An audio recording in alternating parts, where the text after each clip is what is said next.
425 years ago, there was a plot to overthrow Queen Elizabeth's court, and some of those caught up in the plot would later become part of the story of Jamestown. Let's talk about it.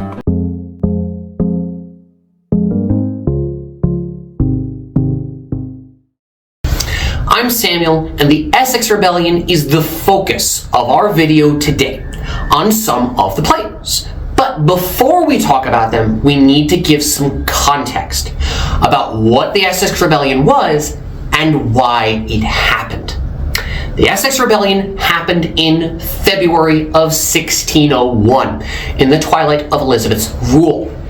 Robert Devereux, the second Earl of Essex, a war hero and a royal favorite, had been losing influence in the Queen's court to Sir Robert Cecil, the first Earls of Salisbury. In December of 1598, the Queen selected Devereux to be Lord Deputy of Ireland and lead the English army in Ireland fighting the 9 Years' War. This was an opportunity, and the Earl of Essex led the expedition in Ireland to regain political leverage and favoritism once again, but it was a disaster. Essex dispersed his army into garrisons, fought inconclusive engagements, wasted funds, and left his post without the Queen's permission and returned to London without gain. He began plotting, not to overthrow the Queen, but to forcibly remove Robert Cecil from court. And on the morning of the 8th of February, he gathered his small force outside his London residence, Essex House. Messengers were sent from the court and were held hostage. Devereux and his men advanced into the city. He called out to Sir Thomas Smythe, the London sheriff at the time, to call out the city militia, which he did not do. Instead, Smythe insisted that Devereux turn himself in to the Lord Mayor. And when Devereux refused, he confirmed the information with the Lord Mayor. Word then started to float that Devereux was a traitor, and the rebellion instantly fell apart. His own followers deserted, and he fell back to his residence, the hostages having escaped, and was besieged. Soon he surrendered, and for the Earl of Essex, this would be the final mistake he would make in the eyes of Elizabeth. Devereux, his stepfather, and several others were all tried and executed for their treason. But there were individuals who were either involved or implicated because of their connections to Devereux and caught up in the affair, who would escape with comparatively minimal consequences. Henry Worsley, the third Earl of Southampton, was directly involved in the plot and was sentenced to death.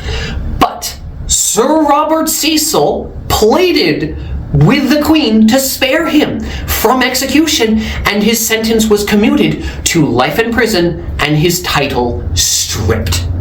Sir Thomas West, Baron Delawar, Thomas Dale, and Sir Thomas Gates all were in Devereux's orbit and had problems from the rebellion. Delawar, who had gone to Ireland with Devereux and was detained for his familial relation to Devereux, being first cousins, their mothers being sisters. Dale had also gone to Ireland with Devereux, struggled to find work afterwards, and reached out to Sir Robert Cecil for help. Sir Thomas Gates had fought under Devereux, and in the 1596 Anglo-Dutch raid on Cadiz, Spain, where Devereux had knighted Gates for his valor.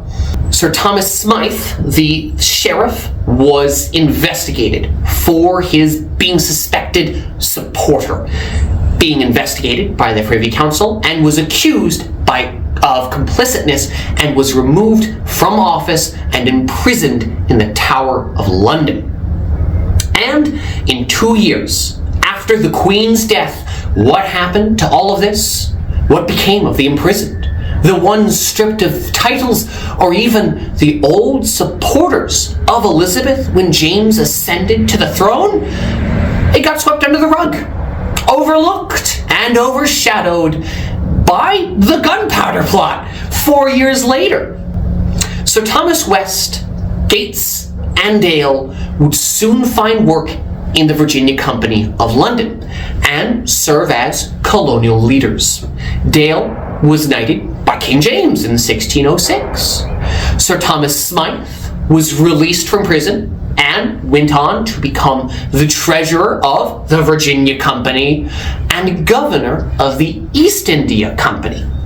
Henry Worsley would have his titles restored to him and become an investor in the Virginia Company and supporter of Sir Thomas Dale, being named the third on the list of investors in the second charter of the Virginia Company.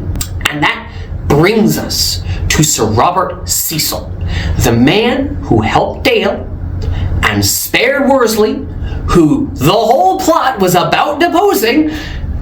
Robert Cecil would remain in high influence. The king raised him to a peerage and later made him first Earl of Salisbury. He led the English delegation to negotiate peace with Spain, became Lord Treasurer of England, and was the major investor of the Virginia Company, being the first investor named in the second charter of the company. Hold on. I have to step back in because somehow the Percys always seem to pop up near trouble.